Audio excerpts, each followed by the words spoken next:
තුළ මා ප්‍රියාදර සහෝදර සහෝදරියනි අද චතාරික සමයේ තුන්වන සතියේ බ්‍රහස්පතින්දා දිනයයි. අද දේ වචනේ තුළ අපට අසන්නට ලැබෙන්නේ ජේසුස් ස්වාමීන් වහන්සේ යක්ෂාවේශ වූ පුද්ගලයෙකු සුව කිරීම පිළිබඳ කතා පුවතයි. අද දවසේ සුවිශේෂය තුළ අපි දකින වැදගත්ම කාරණාව පරිසවරු ජේසුස් ස්වාමීන් වහන්සේට චෝදනා කරනවා බෙල්සෙබුල්ගේ බලයෙන් දුෂ්ටාත්මාන් භාවී පෙළෙන පුද්ගලයාව සුව කරා කියලා.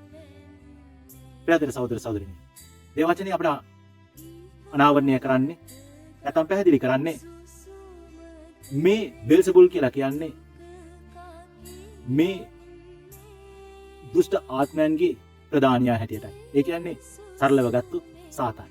එවනම් මේ පරිසවරු නොකිය කියන්නේ ස්වාමීන් වහන්සේට ඔබ සාතන්ගේ බලයෙන් යකුන් දුරු කරනවා කියලායි.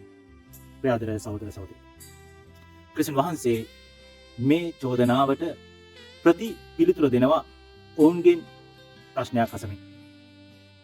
ඒ ප්‍රශ්නය තමයි මා බෙල්සෙබුල්ගේ බලයෙන් යකුන් දුරු කරනවා නම් ඔබගේ අනුගාමිකයන් නැත්නම් මේ කාර්යයේ යෙදෙන අනිකුත් අය එසේ කරන්නේ කාගේ බලයෙන්ද කියලා. මේ බව සනාථ කරමින් අවසාන වශයෙන් ජේසුස් ස්වාමීන් වහන්සේ අද සුවිශේෂය තුළ අපට කියනවා මේ ලෝකයේ මහා දරුණුම සංග්‍රාමයේ පැවැත්වෙන්නේ සාතන් සහ දෙවියන් අතරයි. ඒ සාතන් සහ දෙවියන් අතර පැවැත්වෙන ඒ සංග්‍රාමය මේ වෙනකොටත් දෙවියන් වහන්සේ ජයග්‍රහණය කරලා ඉවරයි, සාතන් පරාජය කරලා. එhmenan ස්වාමීන් වහන්සේ අපෙන් අහනවා ඒ ජයග්‍රාහී තනන් වහන්සේගේ පක්ෂයේ නොවන අය සාතන්ගේ පක්ෂයේ නම් ඔබ තවමත් ඒ පරාජිතයාගේ පක්ෂයේ සිටිය යුතුද, සිටින්නද කැමැත්තේද කියලා අහනවා.